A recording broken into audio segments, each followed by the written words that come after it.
while we were getting high, slowly walking down the hall, faster than a cannonball. Where were you while we were getting high? Someday you will find me caught beneath the landslide in a champagne supernova in the sky. Someday you will find me caught beneath the landslide in a champagne supernova, a champagne supernova. 'Cause people believe that they're gonna get away for the summer.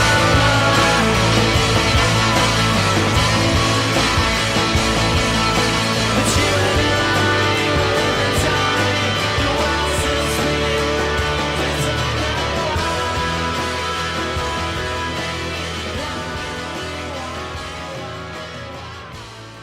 Hey, Editor Ben here. Right before the video starts, some much needed context for this video. Our recording software stopped working during this episode, so all of our audio for the video is saved and for this movie review is saved, but our visual is not. So we're having a little bit more of a traditional podcast experience with this episode. Our video is just not working, so yeah, you just get to hear and listen to our idiotic voices for the entire episode. So sorry about that. I'm gonna try and make sure that doesn't happen again in the future. But yeah, so enjoy the episode. Hello and welcome back to the film Crusade! I am Ben statement. And I am Sam. Question. Welcome back. Today we are talking about Project Hail Mary, movie that just came out this past Saturday, and yeah, we're doing a review on it. We'll do a little bit of a spoiler-free review, and then we'll go full on into spoilers, and hopefully we've got a shorter episode for you today. So, before we get started, before we get into it, before anything, we're gonna rate this movie out of 5 stars. You ready, Sam? Oh yeah. All right. 3, 2, 1. 5 out of 5 stars. 5 stars out of 5 stars. Man, that is It's incredible. wow. It's incredible. It's an amazing movie. I mean, even where to begin is a valid question. I mean, I think the biggest thing, one of the biggest things that's going to be a takeaway from this movie is the visuals of it. So let's start there. Oh my gosh. I know There's it's so much crazy. to cover. There is so much to cover, especially with visuals. So before the movie came out, there was the statement released by Christopher Miller.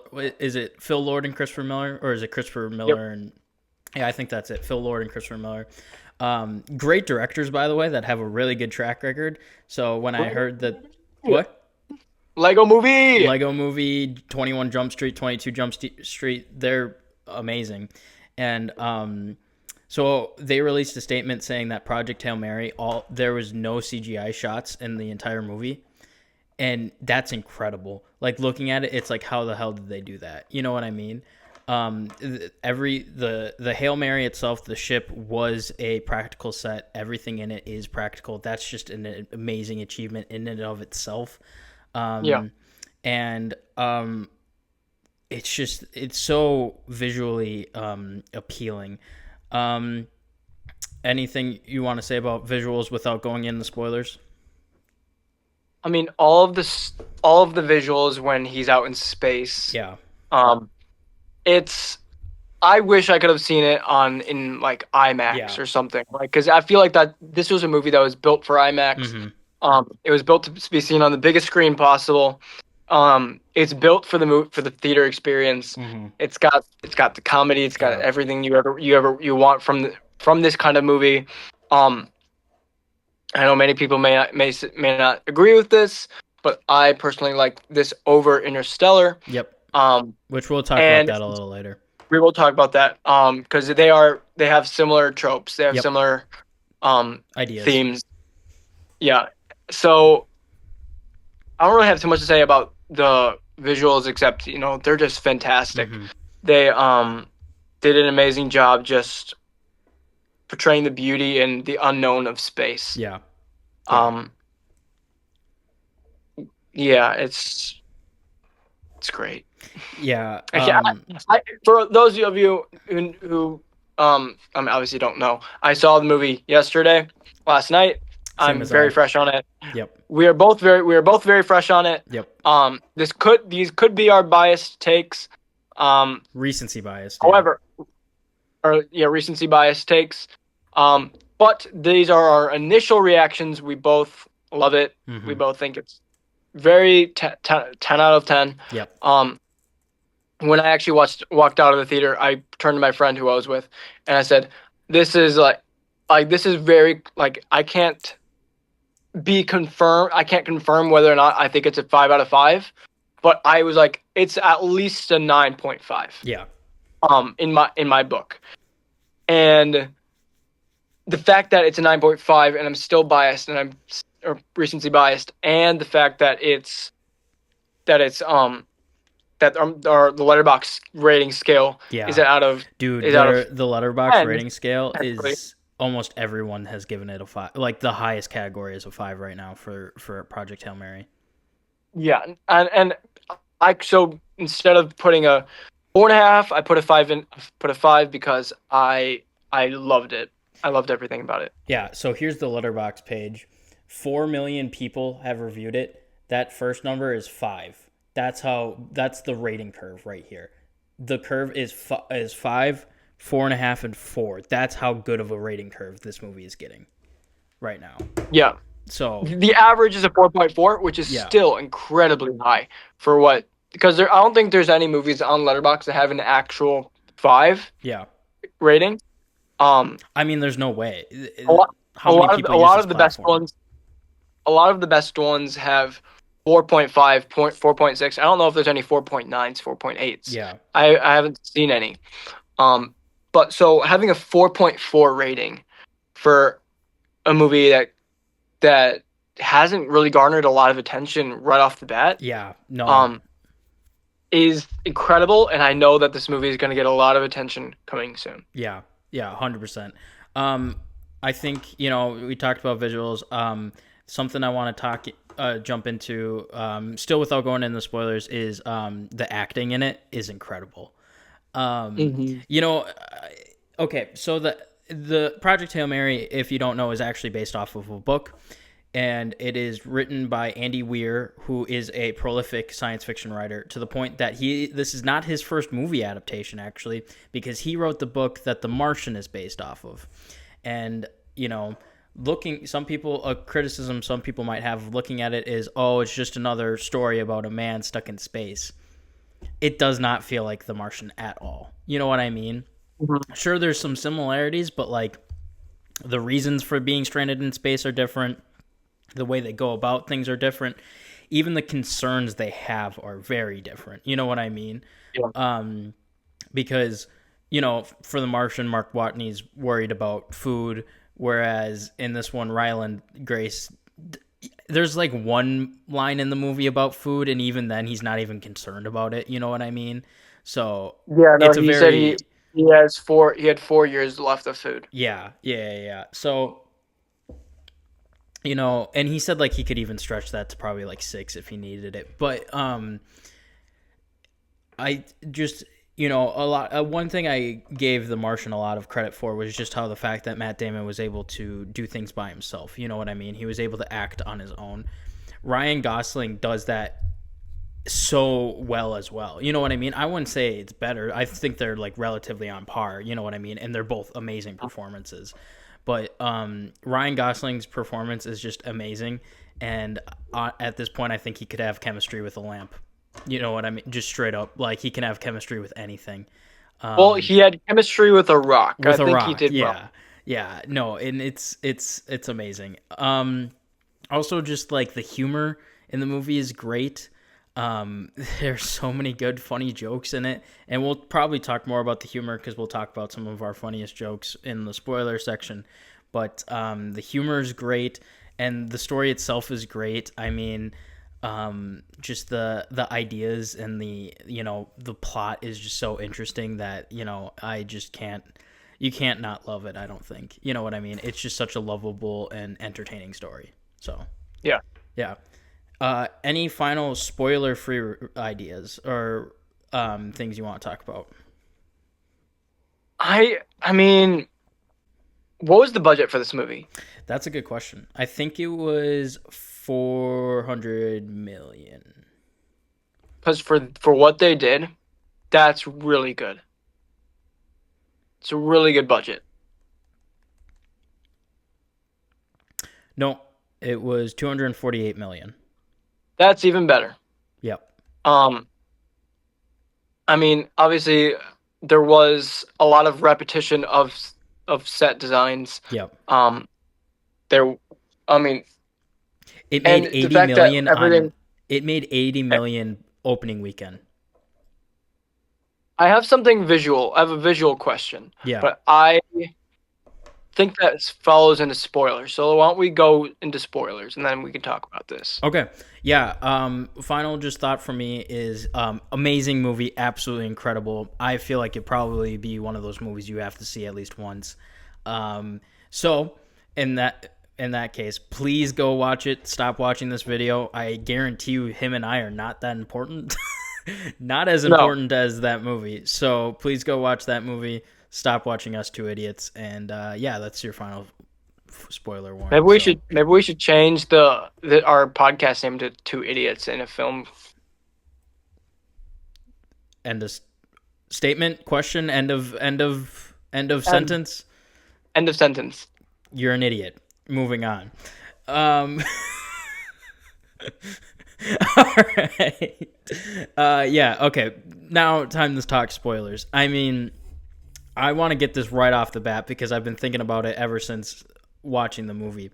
The one scene where the visuals were absolutely incredible is when he's out by Adrian and he's trying to collect.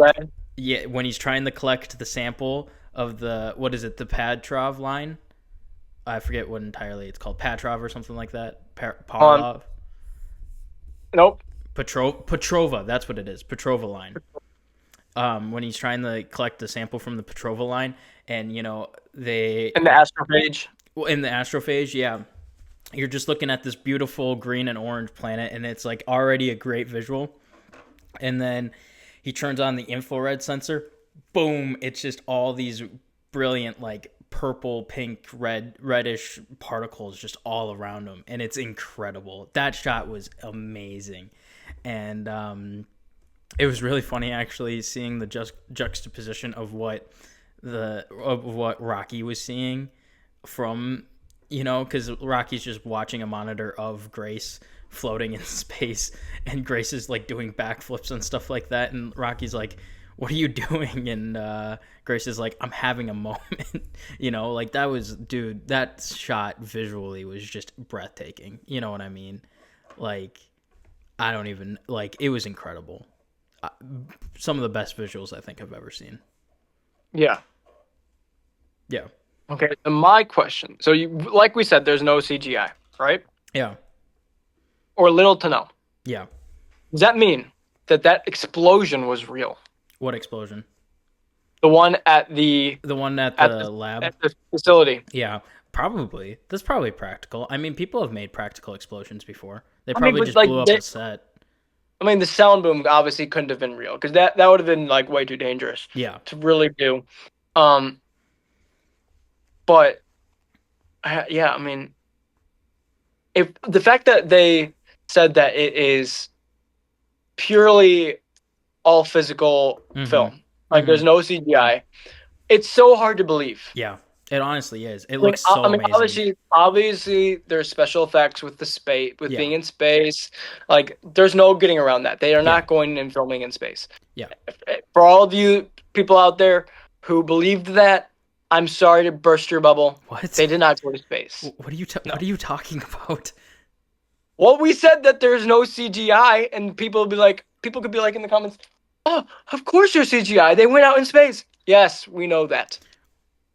Two things. One, who comments on our videos? Two, what idiot is just going to assume that we mean that they actually went to space? Hey, I'm not saying our viewers are dumb because they're very intelligent people. They're probably more smarter than us because we're two idiots in film. I think they're smarter than you. But yeah, I think it's just incredible. And you know what I mean? I was kind of he called me right after he got done with the movie, and I was telling him I can't wait for Oscar season with this movie. This I can guarantee you right away. This movie's winning Best Visual Effects. There's no way it doesn't win Best Visual Effects. I don't know of anything else that would really win. You know what I mean? That's coming out this year. Yeah, I don't know if the Odyssey would win it. I mean, we Mm-mm. don't know the Odyssey yet, but I feel like I talked to Ben. Like we said, we talked last night, and one of the points I came up with is that I believe that there's going to be three movies that are going to be talked about the most during Oscar season. Yeah. This will be Project Hail Mary, Yep. and this is based on Yeah. pure speculation. Yeah. It'll be Project Hail Mary. It'll be the Michael Jackson movie, Yep. and it'll be the Odyssey. Yep. And then everyone on the internet's going to be talking about Dune, and Dune's not even going to win an award. And this is coming from someone who watched the Dune movies. Like they're good movies. They're just not going to win awards. It's Yeah, not, you just watched them. it's not right? an award movie. Yeah, I just watched the Dune movies this past weekend. Like they're not award movies. They're great movies, but they're not award winners. I don't think. I mean, I didn't look into it, but like they might have won. Dune 1 or 2 might have won Oscars, but I just don't think. Like everyone's saying, Timothy's gonna. The first Dune did. Oh, the first Dune won Oscars, yeah, but like I think so. the people are saying Timothy's gonna win Best Actor for Dune Part 3. There's no way. He's got extremely fierce competition this year, and we said this past Oscars was fierce competition. I mean, this next Oscar is gonna have, you know, Jafar Jackson as Michael Jackson, Matt Damon as Odysseus. I mean, Timothy will probably be nominated for Paul Atreides, but Yeah. I don't know if he'll win. And then the fifth one, which is a good segue into the acting, will probably be Ryan Gosling for Project Hail Mary and his role as Ryland Grace. What? Dune Part 1 took home 6 Oscars, Really? and Dune Part 2 took home 2. Okay, that kind of shuts me up a little bit, but you know what I mean. Anyway. But this is a clear Oscar nomination for Ryan Gosling. I mean, his acting was Nomination for sure. was just outstanding. His funny it was a peak Ryan Gosling role. You know what I mean? Like it definitely felt very Ryan Gosling-esque, but it's played to a perfection. You know what I mean? Yeah. I went and saw the movie with my brother, and at the very start of the movie, I told him right away, I'm like, Ryan Gosling plays confused really well. And even like this was even before this movie, but just other movies that he's been in, he just does a really good job of being confused. You know what I mean? Like, and it's really funny. He plays it really well. But even in the parts where he's on Earth and like in the flashback scenes, those are his presence is even great in those. I mean, I'm thinking of the classroom scene at the very start, or like when he first meets the government and stuff like that. Like he did outstanding in those scenes and stuff like that. And yeah, no, I 100% he 100% deserves a nomination for this one. Hi, Editing Ben here. Just something I learned about Project Hail Mary after this video recorded that I really want to share, and that's really important, is just how much of important Ryan Gosling is to this movie. One thing I learned is that he's actually a producer on this movie, and that he's really integral into the part of this movie becoming a thing.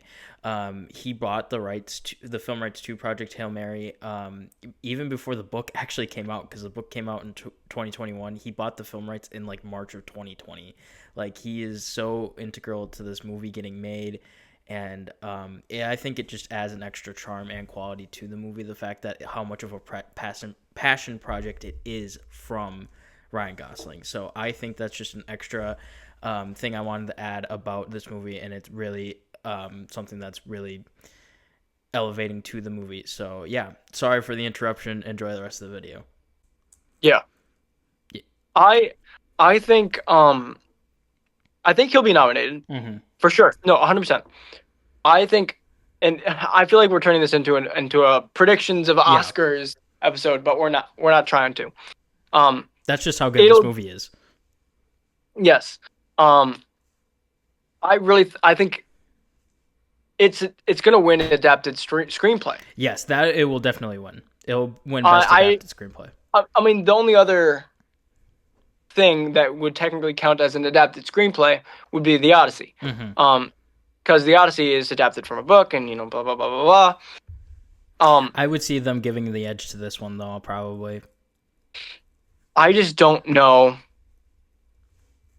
I'm so torn. Yeah. Because I want Odyssey to take everything home. I want that. I want The Odyssey to be the best movie. Yeah. But I want Project Hail Mary to win things too. I do as well. Everything that Project Hail Mary will get nominated for, The Odyssey probably would too. Yeah. Like adapted screenplay, best picture, best actor in a male, or best male in an acting performance. Yeah. Matt Damon probably. Well, and see, that's the thing is that like I think there's like bits and pieces. Film editing, visual effects, sound. The sound in this movie was great with Rocky's speaking. Yes, that was great. Amazing. It was great. Mm-hmm. Yeah. No, and I think that's the thing is that like I can understand where you're torn. I think there's just bits and pieces I would rather choose which one goes to where, like best adapted screenplay, I think that should be Project Hail Mary. Best picture, that's probably The Odyssey. Or like best picture, that's probably, or not best picture, best actor, I would probably give that to Matt Damon, but I mean that's without seeing the movie. You know what I mean? I think Ryan Gosling did a fantastic job, but I don't think it's an Oscar defining role. No, I don't think so either. So, yeah. Rocky, on the other hand, that's an Oscar defining role. Let's get that as best supporting actor for Rocky right there, man. I'm telling you. Did anyone play Rocky? Like, who's the voice of Rocky? He was voiced by someone. I think his name is Justin something. Who voiced Rocky in Project Hail Mary? James Ortiz. Voiced and puppeteered. By the way, were you surprised to see the AT&T girl? Yeah, I was. I did notice that. Yeah. She played the Russian astronaut that was supposed to go... Well, that did go up there with the other two. Yeah, she died, but, it is what it is. But, Rocky and Grace's chemistry is just fantastic. You know what I mean? Like, it's a literal rock creature, and they're amazing scene partners. You know what I mean? Like, they bounce off of each other so well. And and they're not even in the same room. Yeah, they're not even in the same room sometimes. And this is going to sound a little weird, but there's one trope that I'm really glad they didn't do, and that's the trope of, like, oh, one of them hurts their feelings and, like, they, like, break up or something. Like, they go their separate ways. That didn't happen. They never fell out. You know what I mean? And I love that. Like, they had, Rocky got hurt and he was like asleep for a long time and stuff like that. But that, like they came back and they were as strong as ever. You know what I mean? Like they never. Here's the thing about us talking about this movie. This book has been out. Yeah. This book has been out, and this is supposed to be a very true. It's supposed to be pretty true. Yeah. To the book. Yeah. So like we're like this is our actual reactions to the book. Yeah. Which I'm going to get the book, and I'm really bad at like reading stuff because it's probably my least prioritized hobby. But I'm definitely gonna try and read it. Yeah. So yeah, no. But yeah, it's incredible. It's an incredible story. Even kind of switching gears to the comedy, jokes in it were amazing, even with Rocky. I'm thinking, Fist My Bump is so funny, and I love Ryan Gosling's reaction of Fist My Bump. It's fist bump, and then on the computer it says it's the same. No, it's not. Like that was pretty good timing. And then I'm also thinking about the one scene where they're usually you're not stupid. Why stupid? Question. When last time have sleep? Question. You are acting dumb, irritated, and childish. When was last sleep? Question. Or I'm also thinking about the part where they're in like they're in the hologram room, and they're talking about like their home and stuff like that, and Rocky's talking about Adrian, and Oh Ryland's yeah. talking about how he once had an ex back on Earth who left him for a guy named Mark, and then Rocky doesn't skip a beat, and Rocky says Rocky hate Mark. That was funny, and apparently that was Rocky improvised hate as well. Rocky hate Mark. That was an improvised line as well, which was really good. But yeah. um, Grace looked disgusting when Grace eat, and Grace is like, "Well, how do you eat, okay?" And Rocky eat proud. Rocky look elegant when he eat, and then he just like Yeah, and then all of a sudden he just goes. yeah, that was great. Like, I. This is one of the funniest movies I've seen in the theater in a while. well, and that's why I would trust, like I didn't realize it was Lord and Miller until after the movie was done, but like I mean, I trust them with comedy. You know what I mean? Like, 21 Jump Street's absolutely hilarious. This one's absolutely hilarious. Like, if you need comedy, if you need a really good story and really great comedy, you trust Lord and Miller, which is why, Yeah. like, this is totally unrelated, but why did we not get that Batman Beyond movie, man? Why did we not get that Spider-Verse style Batman Beyond? They wanted to do Was it it. supposed to be filmed by them? What? Was it supposed to be them? It was supposed to be them because they did Spider-Verse. Also, they wrote Spider-Verse. Yeah, I knew that. Yeah, they're Which, in charge of yeah. Spider-Verse. Well, they're not in charge of Spider-Verse, but they wrote the script for the first one. I'm pretty sure They they're in wrote the, charge of Spider-Verse. no, they wrote the script. Oh, I guess you're. Okay, the They wrote screenplay the, was written by Lord and Miller. Also, they're producers. They're basically in charge. Animated movies, when it comes to directors, is a little bit different. You know what I mean? Directors of yeah. animated movies aren't as important as the writers and the producers of it. So they basically are Oh no, behind for sure. I Spider-Verse. mean, obviously they weren't super involved in they were involved in Beyond, but they weren't as involved. I'm pretty sure they're I the spearheads of all three. are they? Yeah. Or I meant across. Yeah, the screenplay was written by Phil Lord, Christopher Miller. Oh my gosh. Yeah, they're in charge of it all. Well, then they're like my favorite. Yeah, they're great. Yeah, They they're amazing. shoot. And I think you kind of need to give them keys to the kingdom. Whatever studio wants them, give them the keys. You know what I mean? So, Because I think they have a perfect track record. honestly, I kind of think so too. I mean, maybe not as much with 22 Jump Street. I think that has a couple flaws. Um, but yeah, They I have I, I they didn't realize have how involved they were. they have both Lego movies. They have both 21. Okay, both. Yes.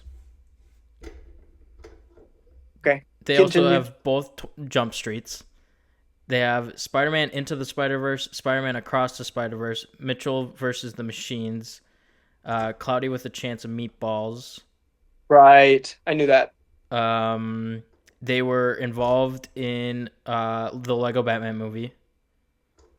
Yep, Um, great movie. they're involved in Cocaine Bear? What did they do in Cocaine Bear? Okay, there's their one miss.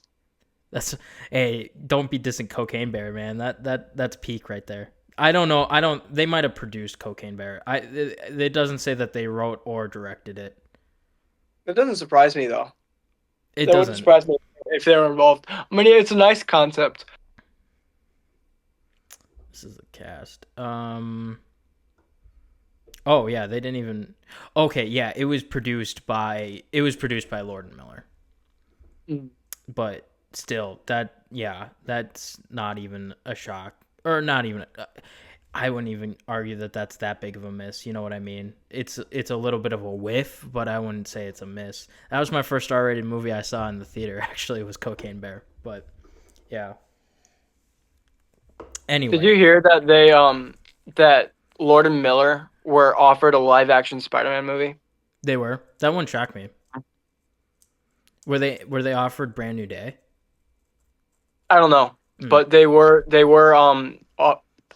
as of a day ago. they were apparently offered a live action Spider-Man, a potential scrapped Flash film. I think there was something about recently that they have an idea for a Flash film and they're trying to pitch it. I think that's kind of what it is. And I was seeing Yeah. someone saying that you do it because Lord and Miller are just incredible. So, Because here's the thing: if you do Flash, you have to make sure not to overpower him or Yeah. make him like, because speed doing super speed is so tough yes. in movies. Yeah. Yeah. But anyway, back to Project Hail Mary. Yeah, it's just it's just incredible. Please go watch it. I really want to watch it again. And it's just such a testament to the fact that, like, I don't care if it's recency biased. It's probably already in my top 10. I mean, there's a running joke on this podcast that I don't cry to movies and Sam's a crybaby. I almost cried when Rocky almost died. I'm not even gonna lie to you. I almost cried at that point. Didn't but I didn't cry. If anything, you know, it almost made me tear up what? when the woman sang "Sign of the Times." That made you cry? No, I said it got me emotional. I thought you said you cried to this movie. No, I didn't. But yeah, I was welling up. I was like in my seat, and I was like, but I wasn't tearing up. I was like, he better not be dead. I'm gonna be mad if he's dead. You know what I mean? I would have been livid. I would have been livid. Really mad if he was dead. But then I would have had to like see, like, okay, obviously this movie is 5 out of 5. So how are they redeeming this? Yeah, no, that's the thing. But, I think I don't know if I would give it a 5 out of 5 if Rocky died. I would be pretty upset if he died. But what do you think about the ending? I was just gonna say the ending. So my brother, I went to the movie with my brother and his girlfriend, and as we were walking to the car, we were kind of talking about the ending. And honestly, here's my interpretation of it. I don't think he goes back to Earth. I think Grace stays on Rocky's homeworld. I don't think Grace goes back, because I think that's the point of the final scene with him teaching the other rock creatures. I think that's the point of that scene, is to show that, like, he's not going to go back. Because one, I don't think he would want to. I don't think he wants to say goodbye to Rocky. You know what I mean? I don't think he wants to. Yeah. I don't think he wants to live without Rocky. And I think also is just the fact that they kind of say it, why he's a good candidate for being an astronaut and why he's a good candidate for going on the mission. He doesn't have anyone at home that he loves or cares for. He's a single guy with no family. Like, I think whereas on Rocky's planet, he has people he loves and cares for. You know what I mean? Like, I don't see a world where he goes. You know what I mean? Like, I don't think Rocky or Grace could live without the other anymore. That's kind of it was kind of to the point that before they said goodbye, I was like, well, either I think Rocky's going to come back to Earth with Grace, but you know, it works out really well that Grace is able to come back. Here's the thing: if Rocky came back to Earth with Grace, Rocky would have definitely been tested on by the government, and I would have hated to see that. Well, that's what I was kind of saying. Grace would not immediately accepted into culture there. Yeah. And that shows, like, the humanity that planet has. Yeah. Well, I mean, and also just like the high standard of morals. Yeah. That they have. Yeah. And like, I think this one thing, like, I mean, of course I love films and stuff like that, but something that you kind of get lost when you go from a book to a movie is you kind of miss, like, some certain details that aren't, like, relevant, but, like, are still really interesting details. Something I was seeing online last night that people brought up is the fact that, like, Rocky had been in space for incredibly a long amount of time by himself, to the point that someone said that it apparently is what it was, is that Rocky had been in space by himself longer before Grace was even born, which is insane. So, someone also made a really good comment on just the fact that, like, they didn't make either species overpowered. You know what I mean? Like, they both had their strengths. Like, humans didn't know as some of the stuff that, like, Rocky's species knew about. but Rocky species didn't know some stuff that humans knew, like radiation or relativity and stuff like that. So it's just really well done, just world building in that sense too, you know. And this is out of nowhere, but just that one point I also wanted to add is just the fact of Ryan Gosling's chemistry and just being able to pull it off with whatever. I mean, of course, there's the relationship with Rocky, but at the very start of the movie, I was really digging his relationship with Carl. That was really funny and out of nowhere. You know, you just get the gruff security guy. Carl and Grace is basically you and me. Yeah, they were pretty great. You know what I mean? Like, one trying to act all serious and then the other one just goofing around the entire time. And when they're in Home Depot... Skittles. The Skittles was great when they're in Home Depot shooting duct tape into the cart and then doing duct tape bowling. That was great. And then the Carl, he just picks up a phone because they were testing the astrophasers with the ultraviolet light. And Grace just immediately picks up the phone and just says, Carl and I had a baby. That was just insane. So, Ryan Gosling can work with anyone. I'm convinced. You know what I mean? Yeah. And he said that he doesn't really want to do any more like dramatic roles and stuff like that. I'm honestly okay with it because his comedy's great. You know what I mean? He plays comedic, so he plays the comedic situation so well. And that's not without to say that Project Hail Mary doesn't have its dramatic moments, because it really does.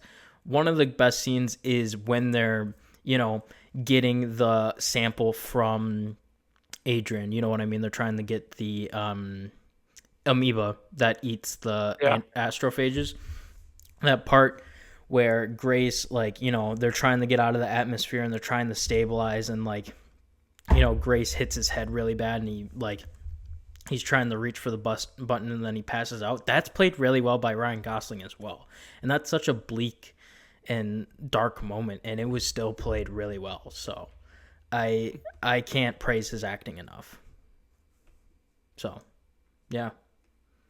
I can't stop thinking about the movie. I want to go watch it right now. I really want to go watch it again. Yeah. So, all right. Any final thoughts about Project Hail Mary? Question? It's amazing statement. It is an amazing statement. Fist my bump, man. There you go. All right. Thank you guys so much for watching Statement, and we will see you in the next video. Statement. Exclamation. Exclamation.